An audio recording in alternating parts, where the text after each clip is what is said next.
and welcome back to the Citizen channel, our talking point show, our story of the game, if you like. Not as many chapters as the Chelsea game, that's for sure. We're going to have a look back at City 1, Brentford 0, 20th of February 2024, match day 25, 7:30pm kickoff. Yeah, it was about 2/3 full, I think, at kickoff, and it was sort of fullish, a few empty seats knocking about on the night, but weather wasn't great going to it, although it was fine during the game and afterwards, wasn't it? But we'll have a look back at the game anyway. We're not worried about what's happening off the pitch particularly. Anyway, we want to know what's going on the pitch. And of course, please check out my player rating show, which is already available out there, including Mr. Bukowski's ratings, which we have one big difference, not just with me, but me and lots of other City fans and Simon, but tune into that one to see what it is. Anyway, please, if you are new to the channel, push that subscribe button.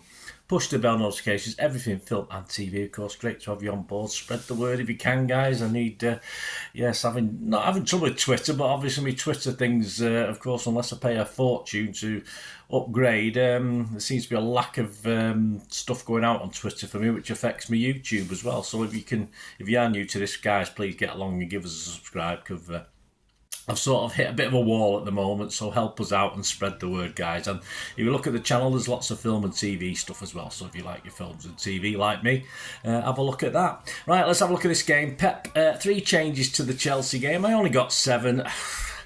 That's the worst I've been for a long time, 7 out of 11, but of course KDB, a slight problem with the hamstring, so obviously he was in my starting 11. Perhaps he'll miss the next 2 games as well, but we will struggle without him. Let's hope it's not overly serious. Bob was a nice surprise. Oscar Bob getting a start. I must admit, I thought he should have probably been brought on at some stage against Chelsea. But interesting that he played Bob. And a rest for Nathan Ake, which won't do any harm as long as he plays the rest of the games of the season. That's all I can say, really. So City's 11, Edison, Walker, Diaz, Stones, Akanji, Rodri, Bob, Foden, Alvarez, Bernardo Silva, and Haaland. And the subs, Ortega, Carson, Ake, Kovacic, Doku, De Bruyne, so he was on the bench, so obviously it's a sort of fairly late thing with his hamstring, I think, wasn't it? Gomez, Nunes and Lewis. Brentford, 3 changes to their last game, a hammering against Liverpool. Flecken, Onyeka, Adja, Me, Ruslev, Jorgensen, Norgard, Janelt, Reguilon, Tony and Visa. Right, the story of the game. Chapter 1, Haaland, header, heads north. Yes, I have commented about Haaland's ability on the heading front. And Bernardo put a great ball in the area, but his header sailed over the bar. I think he could have done perhaps a little bit better with that. I think he probably thought he could as well. He wasn't too underneath it, but yeah, he can't head for toffee, can he, our big lummox? Chapter 2, thanks, says Edison. Yeah, he's grateful he received a little ball from one of their players, 15 minutes. Onyeka is released by Visa behind City. Walker was closing in, but he wasn't getting there. But of course, he was unable to stroke it past Edison, and literally it became a back pass, which he could pick up because it's from the opponent. So very grateful for that. A poor finish. He looked a little bit overbalanced. Perhaps he was getting all excited, but yeah, Onyeka's sort of had a chance to put him ahead there, which again would have been against the run of the play, but nothing new in that. Is Chapter 3, our Argentinian Blues. Yes, a City corner swings in. Brentford not able to clear it properly. It falls to Alvarez. He's shots on target at the moment must be 0% awful. His attempt went high over the crossbar. You've got to make the keeper at least work, or get some, get it on target so a defender has to save it or something. Yeah, I think Alvarez needs a little bit of just a rest for a couple of games. I think he'll be more impactful off the bench at the moment. I think that's worth a try. Chapter 4, oh dear, Bernardo. Yes, Rodri, a lovely dink over to Walker at the back post. Walker, probably the best thing he did all night. Met it beautifully. You could see what he was doing. He saw Bernardo there. He literally playing head tennis, headed it back to him. And then Bernardo, there was a defender on the line. I think that put him off a little bit. I think he could beat the keeper, but of course he wanted to head it more or less the way the ball was coming. But the defender on the line, obviously he wanted to put it wider than the defender, and he accomplished that. Unfortunately, the defender was standing on the post, so it went a good 2 yards wide. But yeah, I think we have seen Bernardo score some nice headers, haven't we? So I think he'll be disappointed. I think we were disappointed. Chapter 5, Akanji. A dipper from distance, yeah. Soon after Akanji from distance had Flecken scampering across it. I think it made it a little bit more than it was. Would it have gone in? We certainly would have hit the bar, where it might have gone in off the underside of the bar, but at least Akanji got it on target. Walker, take note, mate. Chapter 6, oh, so close for Bobby. Yeah, Diaz heads a shot low and hard on target, but Flecken does well to keep it out with his legs. Moments later, though, Bob fires a brilliant shot on goal after a lovely, cute dummy that just the defender he did it against Newcastle. He just fools the defender or a keeper, and he did it beautifully. Beat the keeper easily, but of course, me was on the line, and he manages to divert it away. He did deserve a goal for that, Bob. That was sublime, absolutely brilliant. A bit of injury time. I think the board went up for plus 2 minutes, was it? But hey, we know the referees. I love the way the referees, when a goal is taken, they just run away and turn their back to it as though it doesn't. He can waste as much time as he wants because I can't see it, so I can't get the blame for it. This is what I get with these referees. They're all a waste of space. Anyway, 45 plus 2. Stones was shown a yellow card for a little bit of an over busy, let's say an overzealous busy, whatever challenge on Visa. And 48 minutes, it's half-time, 0-0, a bit disappointing. It cried out for KDB this game, didn't it? We were struggling, not quite working. On into the second half, 62 minutes, Oscar Bob comes off for Jeremy Doku, not a lot before that. Chapter 7, like a drunken sailor, you can't stop him scoring. Well, 71 minutes, yeah, a block shot by Brentford sparks a counter-attack. Haaland runs onto it, Alvarez pings it at him, and now, I would call it great control, but I mean, perhaps he was a little bit lucky. I don't know, but Haaland managed to stick his right boot out. Of course, the actual movement caused the Brentford player to slip, and it led for Haaland to stride away, and it was just beautiful finish. I think it was Aja, was it, who slipped? And with Flecken coming out, which he has to do to try and narrow the angle, just a brilliant finish by Erling.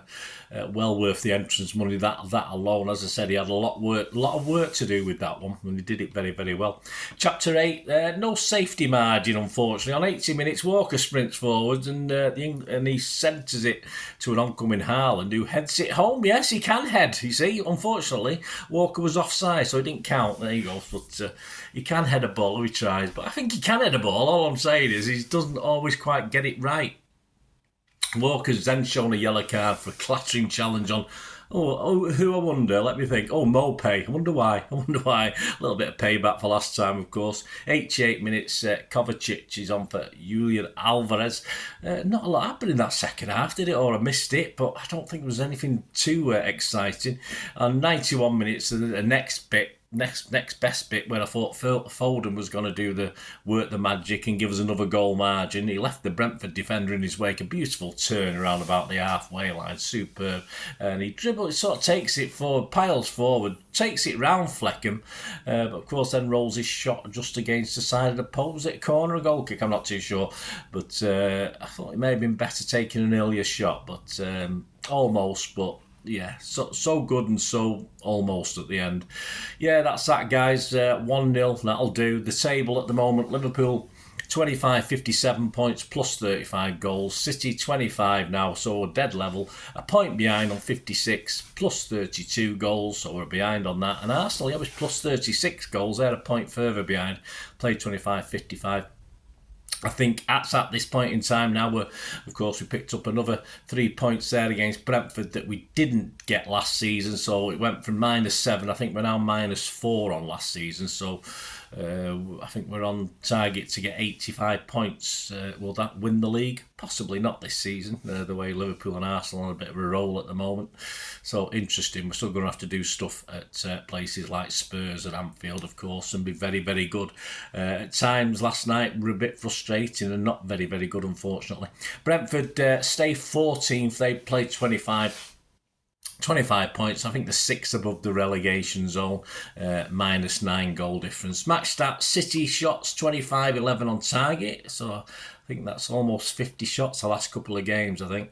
6 for Brentford, 2 on target. We had 71% possession, 708 passes for us to 299. Our accuracy is good. It's been good recently. 92% for City, 75% pass accuracy for Brentford. Fouls, 12 by us, 6 by them. Yeah, that confused me. I thought they got that the wrong way round. 2 yellows for us, 4 for them. Offsides, 1 for us, 3 for them. And corners, yeah, we've got to work at that set piece, coach. Look, get working on these corners. We're getting lots of corners the last few games. 10 corners and 1 from Brentford. XG Philosophy, my thanks to @XG Philosophy. City's was 2.78 XG, so we slightly underperformed. And Brentford was 0.36. So yeah, they probably slightly underperformed as well. So there you go, guys. Let me know your thoughts of the game. It'd be great to hear from you. Hope you enjoyed that. As I said, please check out my player ratings show. Very soon coming up, like buses, these, nothing, and then you get 2 at once. Well, that's been like that for the last few games. Now, just to mention Rodri, actually, I think his next booking, he misses 2 games. So I was hoping he'd get booked last night because he'd miss, of course, Bournemouth and Luton. I don't want him missing United and Liverpool coming up after that. So, yeah, very. He's behaving. As long as he behaves, we're fine. But you just know, if he picks up a booking in the next game, he's going to miss United. All right, perhaps not as vital. But then if he lasts that one and picks up a booking in the next game after that, he's going to miss the Liverpool game, of course. So, yeah, on a bit of a knife edge with old Rodgers. Very important to us, isn't he? Anyway, there you go, guys. Let's hope KDB gets back fit and firing, although I probably think, based on what we know, he might be sat on the bench on Saturday as well. So that brings me to Saturday. Of course, there will be a Pepsi 11. There will be a preview show of that coming up very, very soon. So join me, push those buttons, make sure you get the notifications. And as I said, guys, push us anywhere if you can, and get me out there to other people. Try to say I'm a bit despondent at the moment. I'm just not going anywhere with things. So, yeah, spread the word. I'll be very, very grateful. Thanks for watching, guys. Let us know your comments. Until we meet again. That's one thing. Please stay safe, Blues. Come on, City. Bye for now.